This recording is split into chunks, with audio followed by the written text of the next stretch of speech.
ज्ञानानचेतं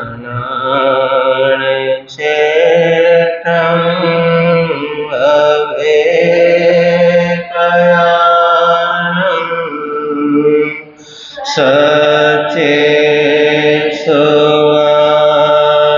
सचेतसुवर्वजं वयन्ति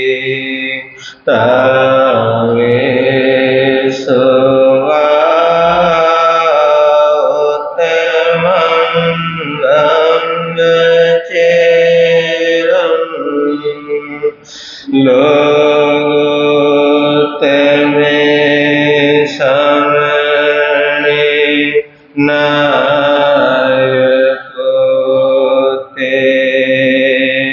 गुरु श्री राममुनि जी को मेरा हो प्रणाम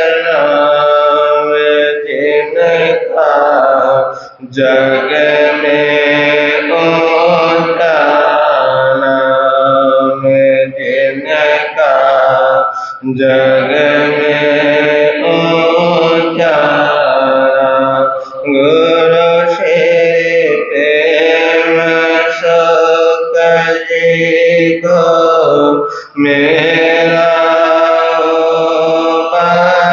प्रणाम जिनका जग में ऊंचा नाम जिनका जग में ऊंचा नाम दीन के बंधु करुणा सिंधु जब न सुबह शाम जिनका जग में ऊंचा नाम जिनका जग में ऊंचा नाम।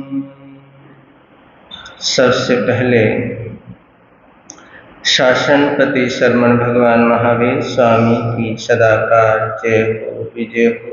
ध्यान योगी आचार्य सम्राट पूज्य श्री शिव मुनि जी महाराज साहब जिन शासन गौरव पूज्य गुरुदेव श्री राम कुमार जी महाराज साहब परम से अभावी पूज्य गुरुदेव श्री प्रेम सुख जी महाराज साहब महाशरमन पूज्य गुरुदेव श्री सतीश मुनि जी महाराज साहब संग्रतन उपाध्याय परवर पूज्य गुरुदेव श्री रविंद्र मुनि जी महाराज साहब सर्वधर्म दिवाकर पूज्य गुरुदेव श्री रमनीक मुनि जी महाराज साहब इन सभी गुरु भगवंतों के चरणों में सशत वंदन सभी गुरु भगवंतों की सदाकाल जय हो विजय हो। पाठ पर विराजित हिमाचल रतन पूज्य गुरुदेव श्री जितेंद्र मुनि जी महाराज साहब के चरणों में सशत वंदन। तेजस्वी मुनि जी उपस्थित धर्म प्रेमी बंधुओं तथा माता बहनों, आपके समक्ष कुछ देर के लिए कुछ कहूँ उससे पहले गीत की एक लाइन आप सभी बोलने का भाव रखेंगे। सत्संग प्रवचन जिनवाणी का जीवन के अंदर क्या महत्व है, इस महत्व को समझकर हमारे को आगे बढ़ना है, आगे चलना है। सत्संग दे विच आओ, सत्संग दे विच आओ, सत्संग दे विच हुण सत्संग दे विच सत्संग तीरथ सबसे चंगा, सत्संग तीरथ सबसे ये ही यमुना ये ही गंगा, ये ही यमुना ये ही गंगा, गोतारो जल लगाओ हुण सत्संग दे विच आओ, गोतारो जल लगाओ हुण सत्संग दे विच आओ, सत्संग दे विच आओ हुण सत्संग दे विच सतगुरु मिल गए तारण वाले, सतगुरु मिल गए तारण वाले, काम क्रोध नु मारण वाले, काम क्रोध नु मारण वाले, नित उठ दर्शन पाओ, हुण सतसंग दे विच आओ, नित उठ दर्शन पाओ, हुण सतसंग दे विच आओ, सतसंग दे विच आओ, हुण सतसंग दे विच आओ, भागा वाले दर्शन कर दे, भागा वाले दर्शन, भव सागर तो जल्दी कर दे, भव सागर तो जल्दी कर दे, सतसंग खूब कमाओ, हुण सतसंग दे विच आओ, सतसंग खूब कमाओ, हुण सतसंग दे विच आओ, सतसंग दे विच आओ, हुण सतसंग दे विच आओ, सतसंग करे सो मुक्ति पावे,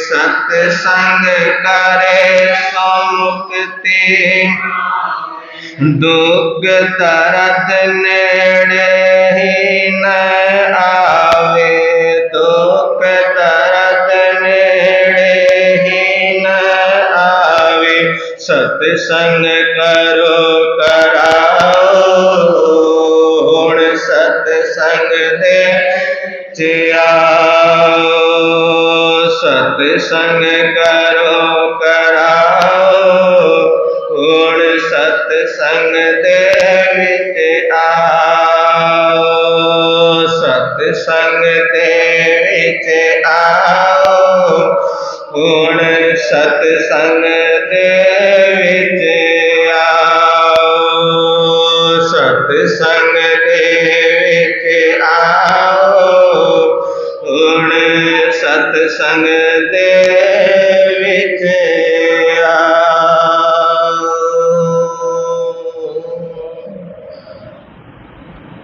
ये जो सत्संग है, ये सत्य का संग है, इसका संग है, सत्य का संग है, क्योंकि जो जिन वाणी है, प्रभु वाणी है, वीतराग वाणी है, वो सत्य है।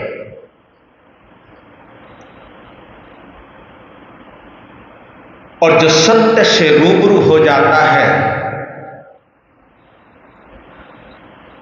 वही सत्संग के महत्व को समझ पाता है। और वो भाग्यशाली होते हैं, किस्मतशाली होते हैं, किस्मत वाले होते हैं जो सत्संग सुनते हैं और सुनाते हैं, जो सत्संग करते हैं और कराते हैं, भाग्यशाली होते हैं, क्योंकि सत्संग को दुर्लभ बतलाया है। क्या बतलाया है? सत्संग को जैसे मानव जीवन को दुर्लभ बतलाया है, वैसे ही सत्संग को दुर्लभ बतलाया है। तो सत्संग के महत्व को जो समझता है, वो ही अपने जीवन को सुधारता है, अपने जीवन को अच्छा बना लेता है, अपने जीवन को पवित्र बना लेता है, अपने जीवन को शुद्ध बना लेता है। और उस शुद्धता की ओर चलते चलते चलते, शुद्धता के साथ चलते चलते, वो भी एक ना एक दिन सत्य को उपलब्ध हो जाया करता है। तो 10 धर्मों की चर्चा आपके समक्ष चल रही है। जो उत्तम तप धर्म, कहते हैं कि गेट के बिना मकान नहीं होता। किसके बिना? गेट, दरवाजा। गेट के बिना मकान नहीं होता, क्योंकि भैया मकान उसी को कहते हैं जिस मकान के अंदर गेट भी हो और खिड़कियां भी हो, उसको क्या कहते हैं? उसको मकान कहते हैं। और जिसके अंदर ना गेट है ना खिड़कियां है, उसको क्या कहते हैं? उसको क्या कहते हैं? उसको मजार कहते हैं। क्या कहते हैं उसको? उसको मजार कहते हैं। मकान और मजार में इतना ही अंतर है कि जिसके अंदर गेट है, दरवाजे हैं, खिड़कियां है, उसको हम क्या कहते हैं? उसको मकान कहते हैं। और जिसमें ना कोई गेट है ना कोई खिड़की है, उसको हम क्या कहते हैं? उसको मजार कहते हैं। तो गेट के बिना मकान नहीं होता, श्रद्धा के बिना ज्ञान नहीं होता। गेट के बिना मकान नहीं होता, श्रद्धा के बिना ज्ञान नहीं होता। अपने भीतर में यदि संसार देखा तो, अपने भीतर में यदि संसार देखा तो, तप के बिना जीवन का बोध नहीं होता, जीवन का बोध नहीं होता। तो ये एक जो तप है, तपस्या है, उत्तम तप जो धर्म है, ये उत्तम तप धर्म ही हमारे जीवन को सुंदर बनाता है। देखिए, भगवान महावीर स्वामी ने, अरिहंत परमात्मा ने, तीर्थंकर परमात्मा ने, वीतराग प्रभु ने मोक्ष के शिखर पर चढ़ने के लिए, मोक्ष के नजदीक पहुंचने के लिए, या यूं कहूं मोक्ष को हासिल करने के लिए, मोक्ष की प्राप्ति करने के लिए, मोक्ष को पाने के लिए, मोक्ष के महल के शिखर पर चढ़ने के लिए प्रभु महावीर ने 4 सोपान दिए, 4 सूत्र दिए हैं। कितने सूत्र? 4 सूत्र दिए हैं, और बड़े ही प्यारे सूत्र है। सम्यक ज्ञान, सम्यक दर्शन, सम्यक चारित्र और सम्यक तप। ये 4 सूत्र प्रभु महावीर ने दिए हैं। सम्यक ज्ञान, सम्यक दर्शन, सम्यक चारित्र और सम्यक तप की जो आराधना करते हैं, वो एक ना एक दिन मोक्ष उसको मिल जाता है, एक ना एक दिन उसको मुक्ति मिल ही जाती है। और देखिए, लौकिक या लोकोत्तर किसी भी क्षेत्र में अगर हमारे को सफलता पानी है, किसी भी क्षेत्र में अगर हमारे को सफलता पानी है या हमारे को सफल होना है, तो उसके लिए तपना तो, बोलो, उसके लिए, सफलता के लिए तपना तो पड़ता ही है। मेहनत तो करनी ही पड़ेगी, पुरुषार्थ तो करना ही पड़ेगा, तपना पड़ेगा। और देखिए, कमाल की बात है, चक्रवर्ती महाराजा है ना, चक्रवर्ती महाराजा जब विश्व विजय होने के लिए निकलते हैं, विश्व विजय होने के लिए निकलते हैं, तो निकलने से पहले वो तप की आराधना करते हैं। किसकी आराधना करते हैं? तप की आराधना करते हैं, तप करते हैं, तपस्या करते हैं। और कहते हैं निकलने से पहले वो 13 तेले करते हैं। कितने तेले? 13 तेले की आराधना करते हैं। 13 तेले का तप अनुष्ठान करते हैं। फिर उसके बाद वो निकलते हैं। और ये तो आपको पता ही है कि तप के आगे तो देवता भी नतमस्तक हो जाते हैं। किसके आगे?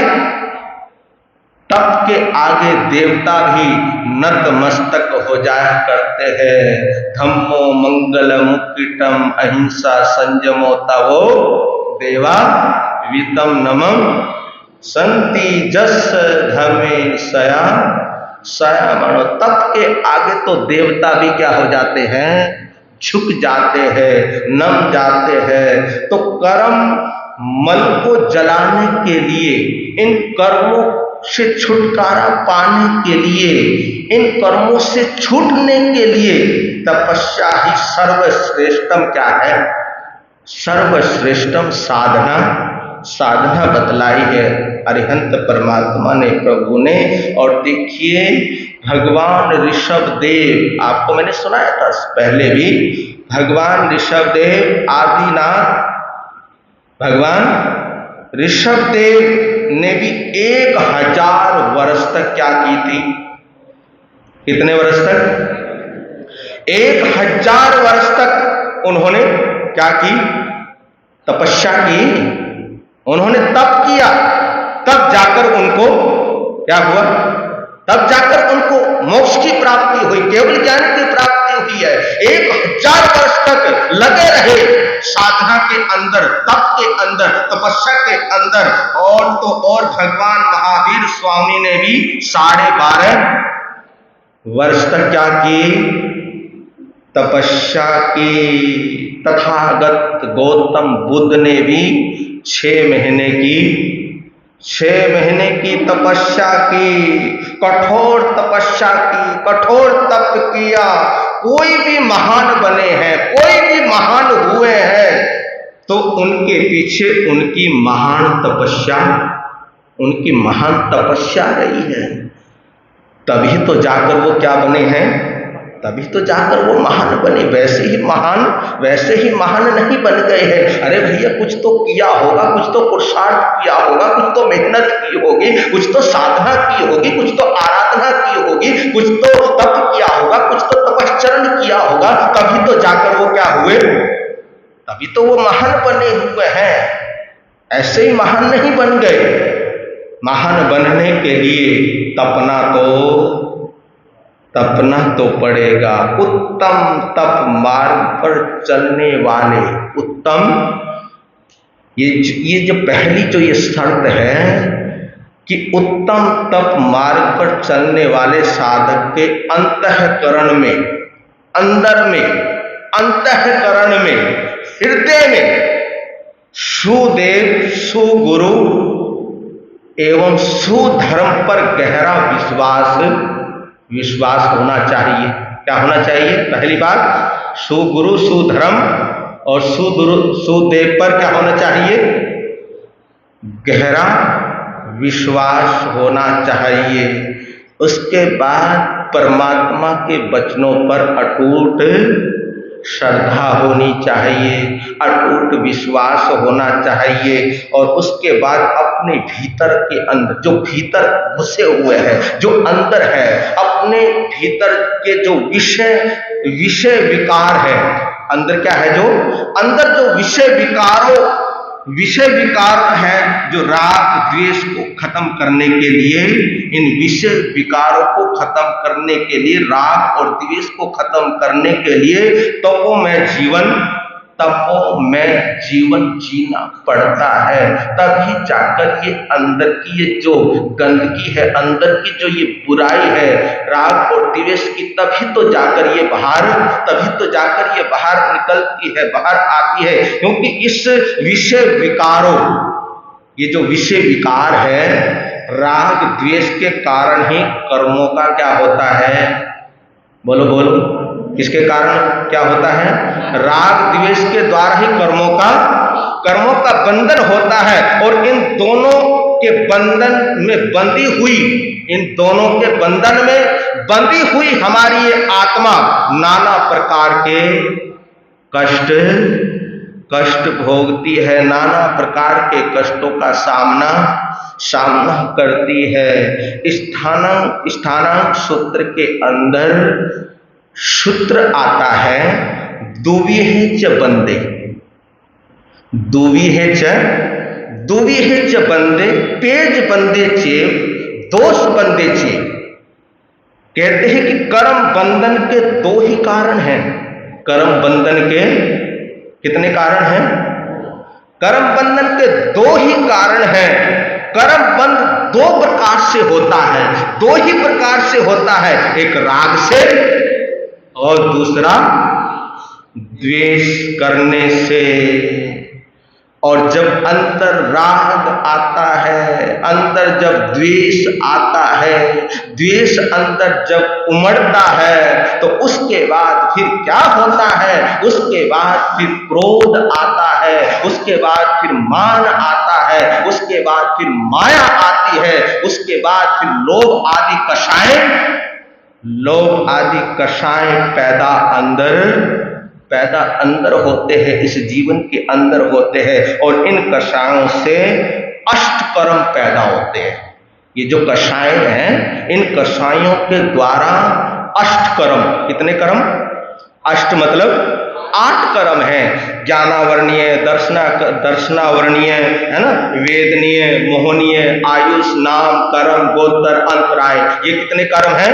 ये 8 कर्म है। तो इन कषायों के द्वारा ही ये जो अष्ट कर्म है हमारे, जिनके हम इर्द गिर्द हम घूमते रहते हैं, ये अष्ट कर्म हमारे को घुमाते रहते हैं, कभी इधर कभी उधर, कभी कहीं गिरते हैं जाकर, कभी कहीं गिरते हैं जाकर। ये जो अष्ट कर्म हमारे को घुमाते रहते हैं, तो ये कषाय जब अंदर आते हैं, इन कषायों का प्रभाव से ये अष्ट कर्म हमारे अंदर क्या हो जाते हैं? पैदा हो जाते हैं। ज्ञानावरणीय कर्म, है ना, ज्ञानावरणीय कर्म, ये कर्म आत्मा के अनंत ज्ञान के ऊपर पर्दा, अनंत ज्ञान के ऊपर, ये जो ज्ञानावरणीय है ना, ये ज्ञानावरणीय कर्म अनंत ज्ञान के ऊपर, आत्मा के ऊपर पर्दा डाल देते हैं, पर्दा कर देते हैं। उसको हम क्या कहते हैं? ज्ञानावरणीय कर्म कहते हैं। और जो दूसरा जो है वो है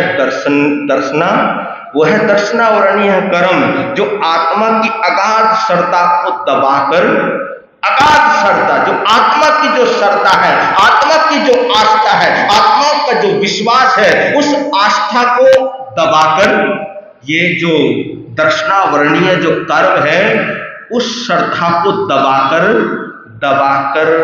रखता है, दबाकर रख देता है। ये है इसका प्रभाव। और जो तीसरा जो कर्म है वो है वेदनीय कर्म, जिसके द्वारा आत्मा को सुख दुख की क्या होती है? सुख दुख की प्राप्ति होती है, सुख दुख की अनुभूति होती है ना। साता वेदनीय और असाता वेदनीय। जब सुख की अनुभूति हो तो उसको हम क्या कहते हैं? साता वेदनीय कर्म कहते हैं। और जब दुख की अनुभूति हो तो उसको हम क्या कहते हैं? असाता वेदनीय कर्म है। तो ये जो वेदनीय कर्म है जो हमारे साथ लगा हुआ है, ये वेदनीय कर्म जिसके द्वारा आत्मा को सुख दुख की क्या होती है? सुख दुख की प्राप्ति होती है, उसको वेदनीय कर्म कहते हैं। चौथा कर्म है कौन सा?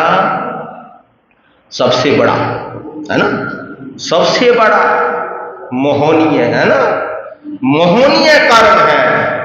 और ये जो मोहनीय कर्म है, इस कर्म के द्वारा आत्मा में संसार के प्रति हमारी आसक्ति, संसार के प्रति हमारी आसक्ति बनी रहती है।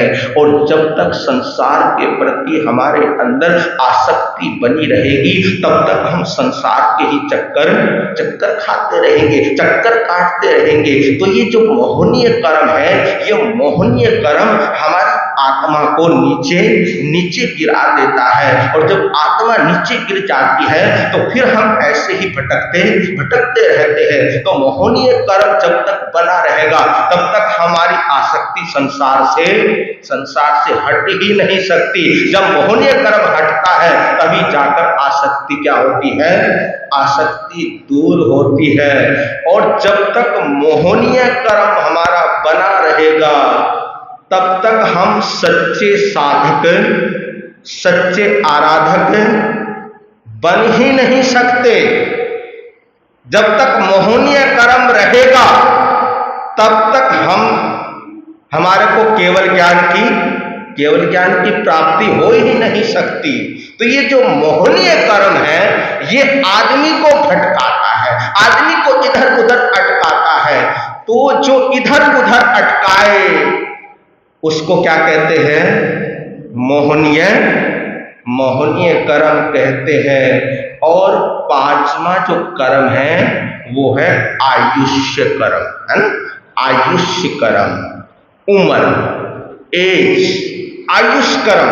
ये कर्म आत्मा को निश्चित समय तक, ये कर्म आत्मा को निश्चित समय तक शरीर रूपी पिंजरे में बांधकर, शरीर रूपी पिंजरे के अंदर क्या रखता है?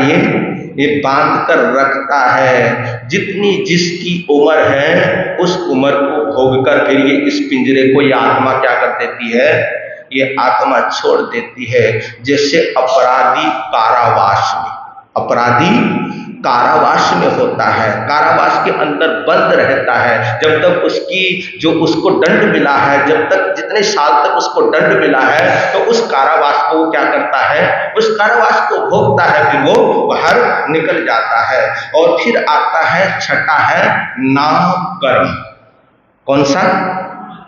नाम कर्म होता है। इस कर्म के प्रभाव से जीव अब नाम कमाता है। क्या कमाता है? नाम कर्म के प्रभाव से जीव क्या करता है? नाम कमाता है। आपने देखा होगा जिसकी बल्ले बल्ले होती है ना, जिसकी क्या होती है? जिसकी बल्ले बल्ले होती है वो किससे होती है? नाम कर्म के उद्देश्य होती है। तो इस नाम कर्म के उद्देश्य आदमी नाम भी कमाता है और बदनाम भी होता है। दोनों ही काम होते हैं इससे क्या होता है? नाम कर्म के उद्देश्य आदमी नाम भी कमाता है और बदनाम भी होता है। तो ये किसका प्रभाव है? ये नाम कर्म का ये प्रभाव है। और सातवां जो कर्म बतलाया वो है गोत्र कर्म, जिसके द्वारा आत्मा ऊंच नीच कुल में क्या होती है? ऊंच नीच कुल में उत्पन्न होती है। सौभाग्य समझो अपना, सौभाग्यशाली हो आप लोग कि आप लोगों को निर्ग्रंथ धर्म मिला, जैन धर्म मिला, अच्छा कुल मिला, अच्छा खानदान मिला, जिन वाणी सुनने को मिली। गुरुओं के दर्शन होते हैं, गुरुओं की वाणी सुनने को मिलती है, जिन वाणी सुनने को मिलती है। तो ये जो गोत्र कर्म है जिसके द्वारा आत्मा नीच कुल में, ऊंच नीच कुल में क्या होती है? उत्पन्न होती रहती है। और जो आठवां जो कर्म है वो है अंतराय कर्म। इस कर्म का ऐसा प्रभाव होता है, इस कर्म का ऐसा जादू होता है कि सिरे चढ़ा हुआ काम भी, है ना, जो काम मतलब बस बनता जिसको हम कहते हैं कि बनता काम बिगड़ जाए, बनता काम बिगड़ जाए। तो ये जो अंतराय कर्म है, उस अंतराय कर्म के उद्देश्य से ये ऐसा जीवन के अंदर होता है। और कभी ना कभी हमने भी कोई अंतराय बांधी होगी, तभी हमारे साथ ऐसा होता है। तो ये जो अंतराय कर्म है, अंतराय कर्म का बढ़ते काम क्या हो जाए? जो खत्म हो जाए, जो बिगड़ जाए, उसको क्या कहते हैं? उसको अंतराय कर्म कहते हैं। तो ये 8 कर्म हैं, अष्ट कर्म हैं। इन अष्ट कर्मों को उत्तम तप धर्म के द्वारा, इन अष्ट कर्मों को उत्तम तप धर्म के द्वारा ही खत्म किया जा सकता है, इनका क्षय किया जा सकता है। भगवान महावीर स्वामी ने, अरे क्या बात है, उनकी बात ही गजब है, क्योंकि वो तो वीतराग परमात्मा थे। कोई लाग लपेट जीवन के अंदर रखा ही नहीं है, किसी को भटकाने वाली बात उन्होंने कही ही नहीं है। तो भगवान कहते हैं तवेन परिशुद्धि, तवेन परिशुद्धि, कि तप करने के बाद ही आत्मा पूर्ण रूप से कर्मों से क्या होती है, कर्मों से मुक्त होती है, कर्मों से छुटकारा पा लेती है।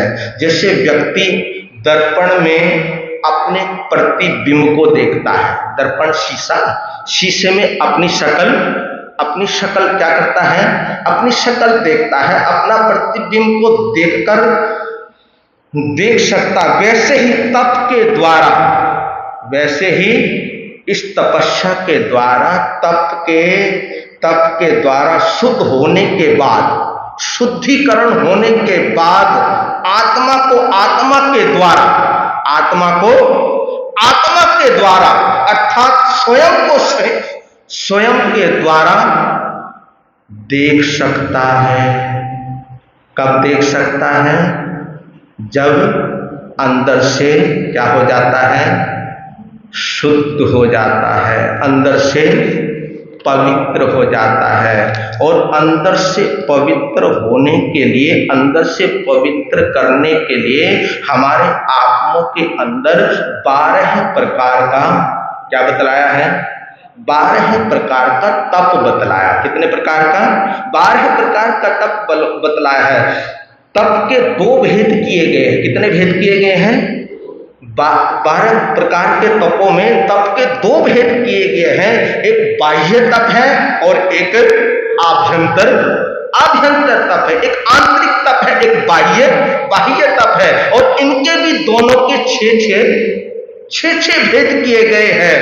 बाह्य तप के 6 भेद: अनशन तप, उनोदरी तप, भिक्षा चरी तप, रस परित्याग तप, काय कलेश तप और प्रतिसल्लीनता तप।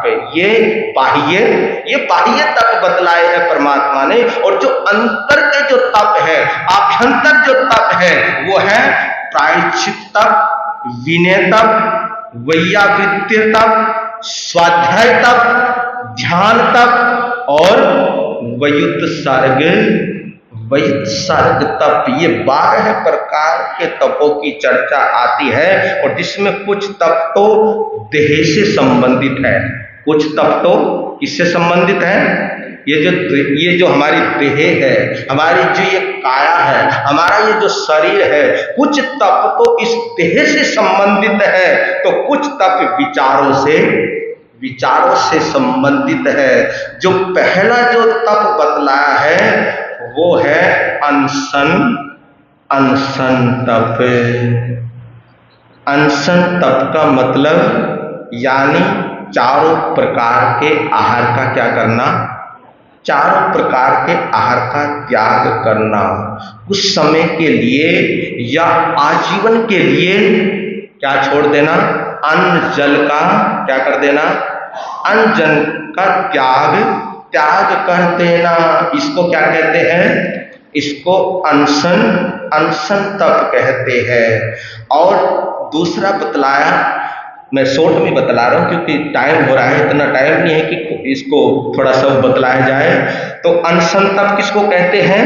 अन्न जल का त्याग कर देना, उसको क्या कहते हैं? अनशन तप कहते हैं। और उनोदरी तप यानी भूख से कम खाना। अगर 4 रोटी की भूख है तो कितनी रोटी खाना? अगर 2 रोटी की भूख है तो 1 रोटी खाना। तो इसको क्या बोलते हैं? इसको उनोदरी तप बोलते हैं। भिक्षाचरी तप, संयमी साधक गृहस्थ के घर से थोड़ा थोड़ा आहार लेकर जो आता है वो भी उसको क्या कहते हैं, उसको भिक्षाचरी तप कहते हैं। एक होता है गदाचरी तप, है ना, एक होता है गोचरी तप, है ना, समझ गए ना। तो जो थोड़ा थोड़ा थोड़ा किसी ग्रस्त को कोई कष्ट ना पहुंचे, थोड़ा थोड़ा घर से लेकर आना, जो संयमी साधक है तो उसको भिक्षाचरी तप कहते हैं। फिर आता है रस परित्याग तप। 6 प्रकार के रस होते हैं, उनमें से किसी एक का, 2 का, 3 का, 4 का उनका क्या करना, उनका त्याग करना, उनको छोड़ना। जैसे एक दिन के लिए नमक का त्याग कर देना है, एक दिन के लिए नमक का त्याग कर देना, और शक्ति अनुसार रसों का क्या कर देना, रसों का त्याग कर देना, उसको क्या कहते हैं, उसको रस परित्याग तप कहते हैं। फिर आता है काया कलेश तप। काया कलेश तप, अपनी इच्छा से धर्म आराधना के लिए अपनी काया को क्या करना, अपनी काया को तपाना, अपनी काया से तपश्चर्या करना। जैसे केश लोच करना है, ये भी क्या है कि ये भी तपस्या है, बहुत बड़ी तपस्या है ये, छोटी मोटी तपस्या नहीं है। किसी का एक बाल उखड़ जाए तो दर्द कितना होता है। तो केश लोच करना, सर्दी गर्मी को क्या करना, सर्दी गर्मी को सहन करना। तो ये किसमें आता है, ये आता है काया कलेश तप में आता है। प्रतिशीलता तप, कर्मों के आश्रयों के कारण का निरोध करना, जिससे कर्म बंद होते हो, जिससे क्या होते हो, जिससे कर्म बंद होते हो, उसका क्या करना, उसका निरोध करना। यानी राग द्वेष उत्पन्न करने वाले शब्दों, राग द्वेष उत्पन्न करने वाले शब्दों को सुनने से अपने कान को रोकना। किसको रोकना, अपने कानों को रोकना। रूप आदि आंख को देखने से रोकना। जो गंध है, सुगंध है, गंध से नाक को रोकना, रस से जिह्वा को रोकना। तो इसको क्या कहते हैं, इसको प्रतिशीलता तप, प्रतिसंलीनता तप कहते हैं।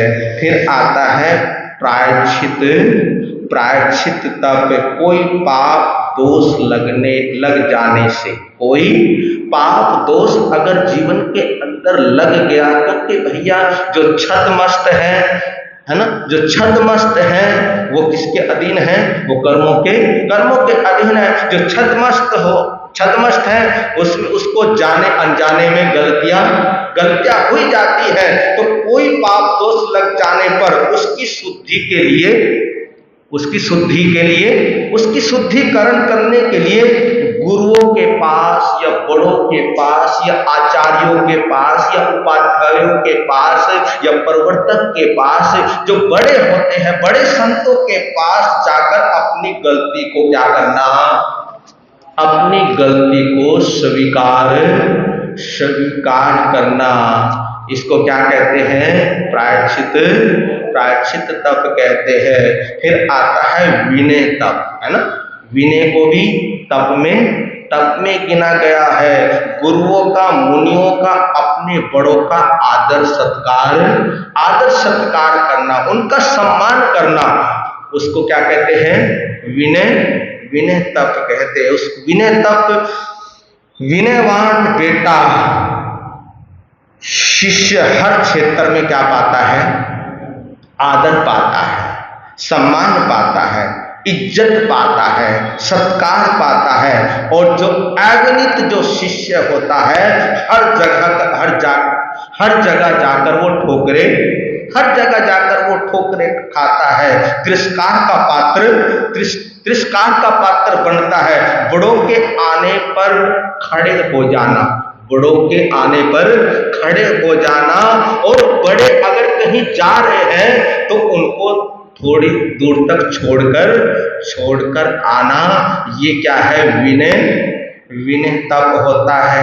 फिर आता है वैयावृत्य तप, आचार्य, उपाध्याय, साधु, शिष्य, रोगी, है ना, रोगी, तपस्वी, स्थविर, इन सभी को आहार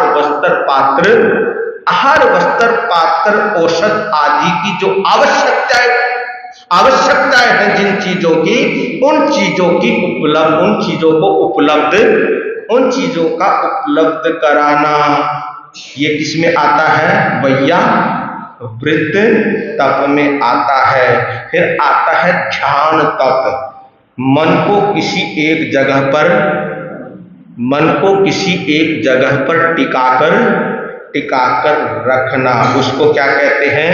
ध्यान तप का कहते हैं। और ध्यान भी कितने प्रकार के हैं? ध्यान भी चार प्रकार के बतलाए हैं। आत्म ध्यान, रौद्र ध्यान, धर्म ध्यान और शुक्ल ध्यान। इसमें 2 ध्यान तो शुभ है और 2 ध्यान अशुभ है। तो ये जो शुभ ध्यान है, शुभ ध्यान की हमने क्या करनी है? आराधना करनी है। फिर आता है स्वाध्याय तप। कौन सा? स्वाध्याय तप। शास्त्रों का क्या करना? आगमों का क्या करना? आगमों को पढ़ना, आगमों का स्वाध्याय करना। और स्वाध्याय के भी 5 भेद बतलाए। कितने भेद बतलाए हैं? स्वाध्याय के भी 5 भेद बतलाए हैं कि वाचना पठन करना। क्या करना? वाचना का मतलब पठन करना, पढ़ना। शंका, फिर आती है पृछना। अगर आपको कोई शंका उत्पन्न हो जाती है तो पृछना का मतलब है पूछना। उस शंका जो अंदर जो शंका उत्पन्न हुई है, उस शंका का क्या करना? समाधान करना, उस शंका को मिटाना। फिर आता है परिवर्तना।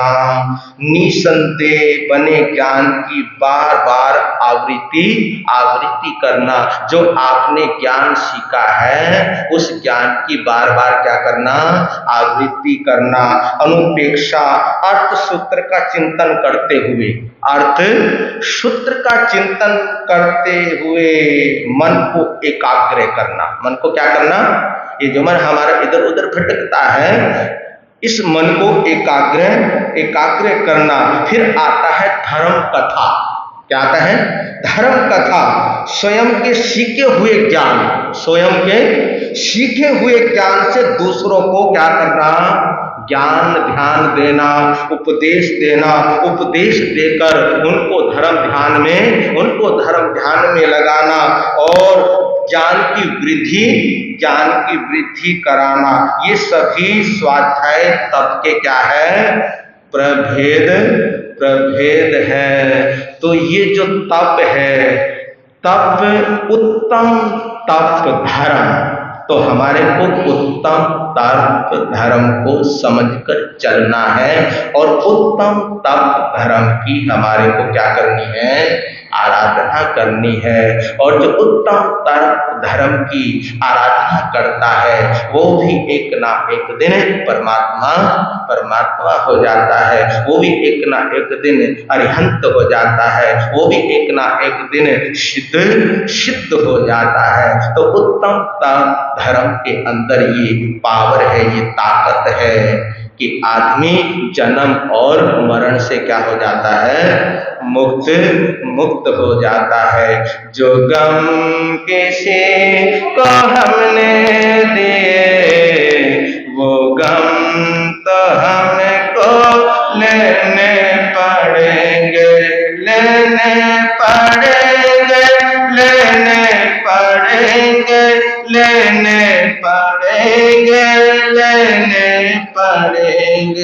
क्या जो गम किसी को हमने दिए, वो गम तो हमको। चलते हैं चंपापुरी के बाहर चबूतरे के ऊपर जूता जो कोई परदेशी आता, पहले 12 जूते मारता, फिर नगरी को देखने जाता। ये रहस्य है इस कहानी का। और इस रहस्य को खोल रहा है उज्जैनी का सेठ लक्ष्मीधर। अपने सेवक रामों के समक्ष। कल आप सुन रहे थे कि उस भीड़ में सुलखादाई खिसक गई, पहुंच गई चंपापुरी, और चंपापुरी जैसे ही पहुंची भानुवती ने देखा, भानुवती मुस्कुराई, लेकिन सुलखादाई का चेहरा लटका हुआ है। क्या हुआ? कहा कि कुछ नहीं हुआ। क्या बोली? कि कुछ नहीं हुआ। क्यों नहीं हुआ? मैंने भरपूर प्रयास किए गोविंद सिंह को मारने का, भरपूर प्रयास किए। मैंने अपनी आंखों में दर्द भी किया। क्या किया? आंखों में दर्द भी किया, और दर्द करने के बाद मैंने उसको शेरनी के पास भी भेजा, लेकिन वहां से भी बचकर आ गया। गरुड़ के पास भेजा, वहां से भी बचकर आ गया। फिर आखिरी में मैंने एक दांव खेला, शिलावंती जो भी गया वो पत्थर का हो गया, जो भी गया वो पत्थर का हो गया। लेकिन गोविंद सिंह गया, पत्थर का तो कहां होना था, शिलावंती को ही लेकर आ गया। मारने के लिए भरपूर प्रयास किए, लेकिन वो नहीं मरा। अच्छा, तेरे से नहीं मरा, कोई बात नहीं, मारना तो पड़ेगा ही, मारना तो पड़ेगा ही। अगर उसको नहीं मारा तो हमारा पाप कब उखड़ जाए कुछ पता नहीं। अब आइडिया लगाया भानुवती ने कि कैसे किया जाए, कि कैसे उसको मारा जाए। तो भानुवती चंद्रसेन के पास पहुंची। चंद्रसेन, राजा चंद्रसेन बैठे हुए हैं। पहुंची, पीछे से पहुंचकर एकदम हाथ कंधे पर रखा। जब हाथ कंधे पर रखा तो देखा राजा ने, भानुवती आओ, कैसे आना हुआ? बस ऐसे देखने आई थी। और ये बताओ कि आप जब बैठे हुए थे किस टेंशन में थे? किस टेंशन में थे आप? किस चिंता में थे आप? आपको लगता है कोई ना कोई चिंता आपको सता रही है। अच्छा, मैं समझ गई कौन सी चिंता तुम्हारे को सता रही है। अच्छा, जो मुंह बोला जो बेटा बनाया है, मुंह बोला जो बेटा बनाया है गोविंद सिंह, उसी की आपको क्या है? उसकी आपको चिंता है, इसलिए आप चिंता में रहते हो। चलो कोई बात नहीं, एक काम करो, आप कहते थे ना कि वो मेरे से बहुत क्या करता है, मेरे से प्यार करता है, मेरे से प्रेम करता है, अपनी जान छिड़कने के लिए तैयार रहता है। इससे पता लग जाएगा कि चलो अपने लाडले गोविंद को तुम एक लेटर लिखो। क्या लिखो? एक लेटर लिखो। अगर उसको प्यार होगा तो वो तुम्हारे पास जरूर आए। इससे पता लग जाएगा कि उसको तुम्हारे से प्यार है या नहीं है। आनंदपुर से उसको चंपापुरी आने का निमंत्रण दे दो। इधर बात आई गई, हो गई, खत्म हो गई। उधर गोविंद सिंह और शीलावंती की पहली रात्रि है। उस पहली रात्रि में गोविंद सिंह लेटा हुआ है और शीलावंती बैठी हुई। बातें चल रही है। बातें चलती बात वहां पर पहुंची। गोविंद सिंह ने कहा कि देखो, बड़ी मुश्किल से घर में कोई बुजुर्ग आया था। बड़ी मुश्किल से घर में कौन आया था? बुजुर्ग आया था। लेकिन पता नहीं, बुजुर्ग मतलब बुआ, कोई बुआ आई थी घर में, बड़ी मुश्किल से आई थी। लेकिन पता नहीं वो कहां वो कहाँ चली गई, पता नहीं कहाँ चलेगी। शीलावंती ने सुना कि द्वारे बोलना कौन, क्या क्या बोला आपने कि हाँ, जिसको मैं बुआ कहता था, बुआ बोलता था, एक ऐसी बुजुर्ग महिला घर में आई थी। एकदम समझ गई शीलावंती ने गोविंद सिंह का हाथ पकड़ा और हाथ पकड़कर अपने सिर के ऊपर रखा और सिर के ऊपर रखने के बाद अपने पति को कहने लगी, गोविंद सिंह को कहने लगी कि सुनो, मेरी एक बात, मेरे को एक वचन दो। क्या दो मेरे को एक वचन दो कि जब भी आप आनंदपुर से कहीं आपको बाहर जाना हो तो मेरे से पूछे बिना नहीं जाओगे, मेरे से पूछे बिना नहीं जाओगे। कहा कि डन, दे दिया तुम्हारे को। गोविंद सिंह सोचने लगा कि मांगा भी तो क्या मांगा। हाँ, मैंने इसलिए मांगा कि बाबा लालगिरी की तो कोई बहन है ही नहीं, और जब बहन नहीं है तो बुआ कहां से आई? जब बहन है नहीं तो बुआ कहां से आई? कोई बहन ही नहीं है। चंपापुरी के अंदर तुम्हारे को मारने का कहीं ना कहीं षड्यंत्र रचा जा रहा है, तुम्हारे को मारने का। इसलिए मैंने कहा कि जब भी तुम जाओ मेरे से पूछकर बाहर जाना, बिना बताए बाहर नहीं जाना। उधर राजा चंद्रसेन ने एक लेटर लिखा, एक पत्र लिखा कि मेरे प्यारे लाडले गोविंद सिंह, बहुत समय हो गया, बहुत टाइम हो गया आपको देखे। कई बार मैं आनंदपुर आया लेकिन आप मेरे को मिले नहीं हैं, लेकिन अब की बार आपको स्वयं चंपापुरी आना पड़ेगा। ये मेरा आपसे क्या है, निवेदन है। सिपाहियों को बुलाया गया, पत्र दे दिया गया, पत्र लेकर पहुंच गया कहां पे, आनंदपुर। राजा की सभा लगी हुई है। राजा की सभा जब लगी हुई थी, घोषणा हुई कि राजा चंद्रसेन का दूत चंपापुरी से आनंदपुर आया है, कुछ संदेश लेकर आया। आने दो, दरबार में आया। कहा कि क्या संदेश है? कहा कि आज नहीं, कल देखेंगे क्या संदेश है। वीर नाम के ईर मोती, गुरु नाम के ईर मोती, प्रभु राम के ईर मोती, मैं बिखराऊं गले गले। ले लो रे कोई राम का प्यारा, शोर मचाऊं गले गले। ले लो रे कोई गुरु का प्यारा, शोर मचाऊं गले गले। दौलत के दीवानों सुन लो, एक दिन ऐसा आएगा, धन दौलत और महल खजाना यही पड़ा रह जाएगा। अरे धन दौलत और महल खजाना यही पड़ा रह।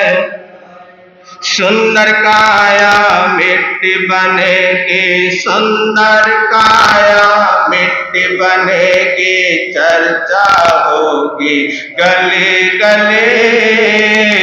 ले लो रे कोई राम का प्यारा, शोर मचाऊं गले गले।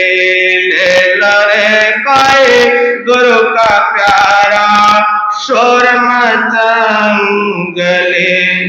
जिसने ये सब मोती लूटे वो तो माला माल हुए। दौलत के जो बने पुजारी आखिर वो कंगाल हुए। अरे पलट के जो बने पुजारी, आखिर वो कंगाल हुए।